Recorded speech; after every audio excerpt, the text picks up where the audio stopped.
2024 లేదా 25లో డిగ్రీ లేదా బీటెక్ చదివారా? సాఫ్ట్‌వేర్ జాబ్ కోసం ఎదురు చూస్తున్నారా? అయితే కోడ్ జ్ఞాన్ 100 డేస్ కోర్సులో చేరండి, జాబ్ సాధించండి. నమస్కారం అమ్మ గారు. నమస్తే అమ్మా. శరన్నవరాత్రుల సందర్భంగా ఆరో రోజు అమ్మవారు ఏ అలంకారణతో మనం పూజించాలి అంటారు, ఏ నైవేద్యం పెట్టాలి అండ్ ఆ రోజు యొక్క విశిష్టత ఏంటి, ఎస్పెషల్లీ ఆ రోజు ఏ నక్షత్రం వారు, ఏ రాశి వారు కనుక అమ్మవారిని భక్తితో పూజిస్తే వారు అనుకున్న ఫలితాలు వాళ్ళకి దక్కుతాయి అంటారు? తప్పకుండా అండి. శ్రీదేవి శరన్నవరాత్రి మహోత్సవాలు అనేటువంటివి చాలా విశేషమైనటువంటి శక్తి పూజలండి. ఆ ఒక్కొక్క రోజు ఒక్కొక్క రక పద్ధతుల్లో మనం ఉపయోగించుకోవడం వల్ల అనేక రకాలైన ధర్మార్థ కామమోక్ష సిద్ధి అనేటువంటిది కలుగుతుంది. అయితే అనంత కోటి నామాలు, అనంత కోటి రూపాలతో కొలుచుకునేటువంటి ఆ పరమేశ్వరి, ఆ దేవదేవి అంబిక, మనం ఏ పేరుతో పిలిచేటువంటి అమ్మవారైనప్పటికీ కూడా కొన్ని తిథులు, కొన్ని నక్షత్రాల యొక్క ఆధారంగా ఫలానా తిథి నాడు అమ్మవారి యొక్క స్వరూపాన్ని కొలిచి ఆ స్తోత్రాన్ని చేయడం వల్ల మనకు ఆ రకమైనటువంటి విశేషమైన ఫలితాలు అందుతాయమ్మ. అలాగనే 6వ రోజు షష్ఠి అవుతుంది. షష్ఠి తర్వాత జ్యేష్ఠ నక్షత్రం అవుతుంది. సో ఆ రోజున మహాలక్ష్మీదేవి యొక్క అవతారాన్ని అమ్మవారిగా కొలుస్తూ ఉంటాం మనం.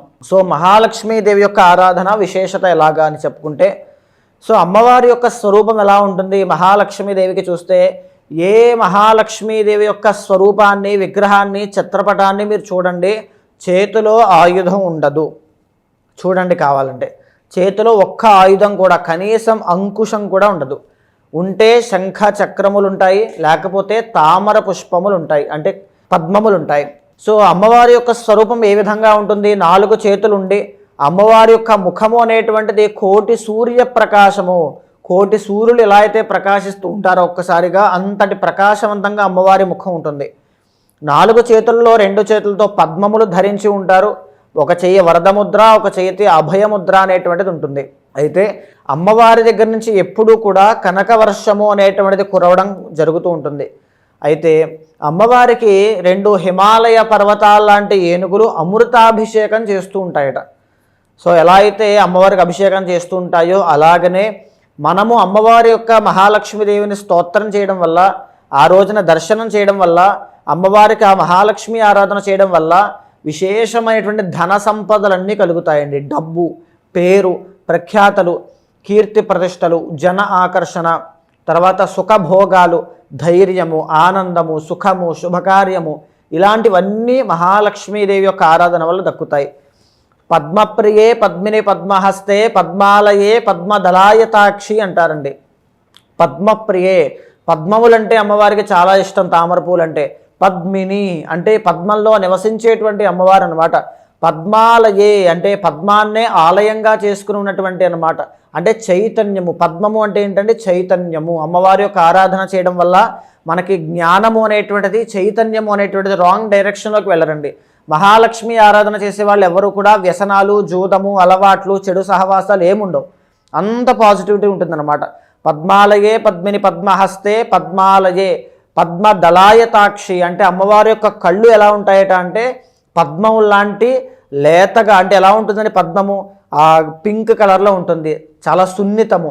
కానీ ఇక్కడ ఏంటి అంటే పద్మము అనేటువంటిది ఎంత సున్నితంగా ఉందో ఈ కళ్ళు విషయం కరుణ అన్నమాట. అమ్మవారి యొక్క కళ్ళల్లోంచి కరుణ అనేటువంటిది కనబడుతూ ఉంటుందంట. విశ్వప్రియే విష్ణు మనోనుకూలే అంటే విశ్వం మొత్తానికి అమ్మవారు ప్రీతి. లక్ష్మి అంటే కేవలం డబ్బు మాత్రమే కాదండి, ఐశ్వర్యం అన్నమాట. మీరు ఆనందంగా నవ్వాలి అంటే లక్ష్మీ కటాక్షం ఉండాలి. మీకు చూస్తే కనుక 8 రకాలైన లక్ష్మీ దేవతలు కనబడతారు. అష్టలక్ష్ములు అంటారండి.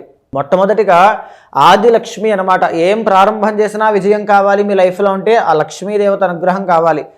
ధనలక్ష్మి అన్నమాట, డబ్బు. ధైర్యలక్ష్మి అన్నమాట అండి, మనలో ఉండేటువంటి ధైర్యము. సంతాన లక్ష్మి, ఇలాగా 8 మంది లక్ష్మీదేవతల అనుగ్రహం కావచ్చు. అన్నీ కూడా విశ్వప్రియే విష్ణు మనో అనుకూలే, విష్ణుమూర్తి యొక్క మనస్సుకి అనుకూలమైనటువంటి తల్లి. త్వత్పాదపద్మం మగి సన్నిధత్స్వ, నీ పాదపద్మంలో నేను చేరుతున్నాను అని అర్థం అండి. మహాలక్ష్మీదేవికి ఆ రోజున ఒకవేళ శక్తి ఉన్నవాళ్ళైతే ఇంట్లో తామర పువ్వులతోనూ, నీలపు కలువ పువ్వులతోనూ, అమ్మవారి యొక్క మూలమంత్ర బీజాక్షరితో సాయంత్రం వేళ హోమం చేయండి. 100% మీరు గుర్తుపెట్టుకోండి. ఆ రోజున కనుక మహాలక్ష్మీదేవి ఆరాధన చేస్తే ఈ విధంగా దాంపత్య జీవితంలో సుఖం లేనటువంటి వాళ్ళకి ఖచ్చితంగా కళత్ర దోషం పోతుంది. ద్వికళత్ర యోగ దోషం పోతుంది, శుక్రబలం పెరుగుతుంది, భార్య లేదా భర్త వేరే వేరే అఫైర్స్ అనేటువంటివి ఏదైనా ఉంటే కళత్ర దోషంలో భాగంగా శుక్రబలం పెరగడం వల్ల అవన్నీ కూడా కట్ ఆఫ్ అయిపోతాయండి. క్రియేటివ్ మైండ్ అనేటువంటిది యాక్టివేట్ అవుతుంది. డిజైరబుల్ లైఫ్, ఎవరైతే నేను ఈ కోరిక నాకు తీరట్లేదు, నేను ఇలా డబ్బు సంపాదించాలి, ఇలా ఆనందంగా ఉండాలని కోరుకుంటారో వాళ్ళందరికీ కూడా మహాలక్ష్మీదేవి యొక్క అనుగ్రహము ఆ రోజు చేయడం వల్ల దక్కుతుందండి. ఇంకొకటి లిటిగేషన్స్, కలహాలు, తగువులు ఇలాంటి దాంట్లో ఇరుక్కుని చాలామంది సతమతమగుతూ ఉంటారు. అలాంటి వాళ్ళకి కూడా షష్ఠి అనేటువంటిది చాలా గొప్పది. సుబ్రహ్మణ్య స్వామి యొక్క ఆరాధన కూడా ఆ రోజు చేయొచ్చు.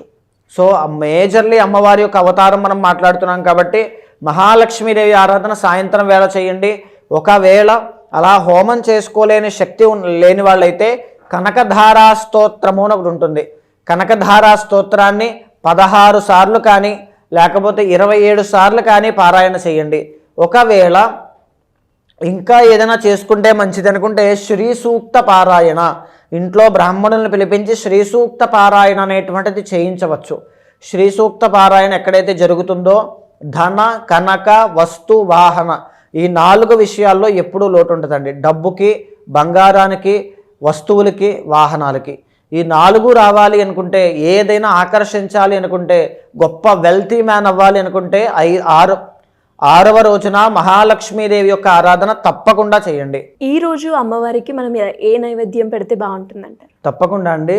అమ్మవారికి ఇష్టమైనటువంటివి చాలా తేలికగా మనం ఇంట్లో చేసుకోవచ్చు. బెల్లపు పాయసం కానీ, స్వీట్స్ కానీ, ఫ్రూట్స్ కానీ, పచ్చి ఆవు పాలు కానీ, తేనె కానీ వీటిలో ఏది మీకు సౌకర్యంగా దగ్గరలో శక్తి కొలది ఉంటే ఖచ్చితంగా నైవేద్యంగా పెట్టండి. 6వ రోజు ఎవరైతే ఈ మహాలక్ష్మీదేవి యొక్క సద్వినియోగం చేసుకుంటారో పూజని, తప్పకుండా అదృష్టాన్ని లైఫ్లో చూస్తారు, డబ్బుని చూస్తారు, ఆనందాన్ని చూస్తారు, సుఖాన్ని, భోగాన్ని చూస్తారండి. అంత గొప్పగా రిజల్ట్స్ ఉంటాయమ్మా. అండ్ అలాగే ఎవరైనా కూడా ఈ 6వ రోజు అమ్మవారిని పూజించే సమయంలో ఏ మంత్రం జపం చేస్తే బాగుంటుందంటారు? ఒకే ఒక్క మంత్రం అండి, పెద్ద కష్టపడాల్సిన అవసరం కూడా ఉండదు, కానీ చాలా గొప్పగా ఫలితాన్ని ఇస్తుంది.